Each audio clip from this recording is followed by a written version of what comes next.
Salut à tous, alors petit article sur l'Argus.fr. Tesla Model 3, la berline familiale la plus vendue en France.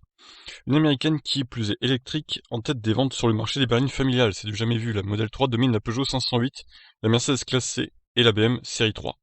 Historique, depuis des décennies, le marché des berlines familiales est dominé par les françaises, sauf à de très rares exceptions. Mercedes classe C en 2018. En tête des ventes se sont succédés les 406, 407, 508 ainsi que les Renault R21, Laguna, Talisman. Sur le premier semestre 2020, la nouvelle 508 a cédé sa place à deux leaders, à une américaine électrique, la Model 3, alors que celle-ci voit ses ventes progresser de 10,5%. 3562 immatriculations, celle des Peugeot 508, 2456 exemplaires et Mercedes classe C, 1161 plonge. Effectivement, 1000 ventes de plus que la 508, c'est quand même pas mal. Cette situation n'a rien d'extraordinaire puisqu'elle est la conséquence du désamour des acheteurs pour cette catégorie de véhicules. En compulsant les chiffres d'immatriculation depuis 90, les familiales vivent une véritable descente aux enfers. En 90, ce segment représentait 526 634 immatriculations en France. 10 ans plus tard, il a fondu de quasiment la moitié avec 261 717 ventes. Baisse qui est liée au succès des monospaces compacts. La chute s'est ensuite accélérée avec la mode de SUV puisqu'en 2010, les immatriculations sont passées sous la barre des 100 000 unités et en 2019, celle des 50 000 unités. Alors là, il y a le tableau récapitulatif du coup. Alors effectivement, ouais, 90 c'était vraiment l'âge d'or des berlines.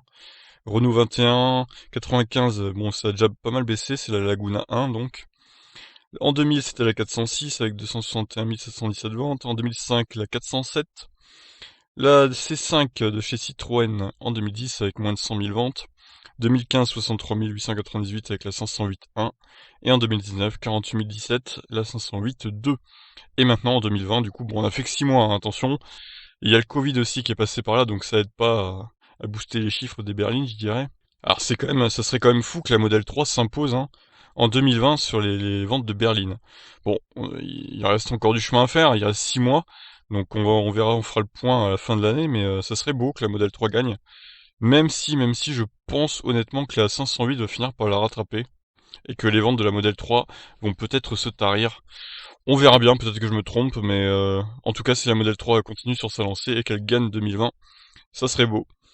Voilà, bah écoutez, retour en grâce. Aujourd'hui, le développement d'une berline familiale n'est rentable que grâce au marché américain et chinois où celles-ci font encore recette. Chez Peugeot se pose actuellement la question de donner une succession à l'actuelle 508. Néanmoins, certains parient sur le retour des berlines par le biais de la réduction drastique des émissions de CO2 qui pénalise fortement les SUV et leur coefficient aérodynamique d'armoire normande. Pour l'heure, le choix des clients est clair, ils veulent des SUV. Ah, ça c'est sûr, c'est vraiment le style qui convient à tout le monde en ce moment, les SUV. Donc voilà, qu'en pensez-vous? Est-ce que vous pensez que la Model 3 va gagner 2020 ou elle va se faire attraper quand même par la 508? Bon là, elle a 1000 ventes d'avance, donc ça paraît être bien parti quand même, mais bon. Sur ce, je vous laisse réagir. Qu'en pensez-vous? Ciao.